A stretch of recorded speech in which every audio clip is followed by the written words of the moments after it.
श्याम बाबा ने अपने भक्त को मौत के मुंह से निकाला। चमत्कारी कथा। सभी भक्त चैनल को सब्सक्राइब, वीडियो को लाइक और शेयर जरूर करें। यह कथा एक सच्चे भक्त की है जो श्याम बाबा का अनन्य उपासक था। वह हर रोज बाबा का स्मरण करता, उनकी सेवा करता और पूरी श्रद्धा से भजन कीर्तन में लीन रहता। उसका विश्वास था कि जो श्याम बाबा को सच्चे मन से पुकारे वे उसकी रक्षा अवश्य करते हैं। भक्त और उसका संकल्प। राजस्थान के एक गांव में रामदास नाम का एक व्यक्ति रहता था। वह बेहद गरीब था, लेकिन उसका हृदय श्याम बाबा की भक्ति से भरा हुआ था। वह रोजाना खाटू श्याम के भजन गाता और उनके मंदिर में जाकर सेवा करता। एक दिन रामदास जंगल में लकड़ियां काटने गया। अचानक मौसम खराब हो गया और चारों ओर अंधेरा छा गया।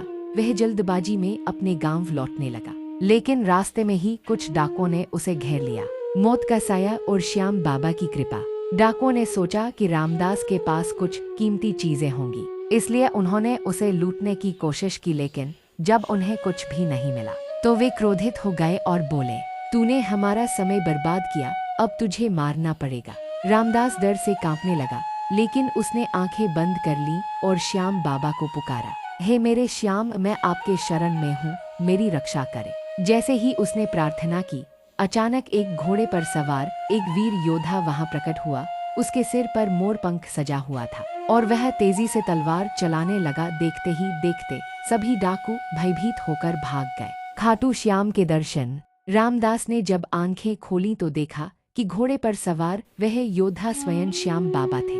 बाबा मुस्कुराते हुए बोले, भक्त, तूने मुझे पुकारा और मैं आ गया। तू सच्चे मन से मेरा स्मरण करता है, इसलिए मेरी कृपा तुझ पर सदैव बनी रहेगी। इतना कहकर बाबा अदृश्य हो गए, लेकिन उनके घोड़े के निशान जमीन पर रह गए, जो यह प्रमाणित करने के लिए पर्याप्त थे कि यह कोई सपना नहीं बल्कि वास्तविक चमत्कार था। कथा का संदेश।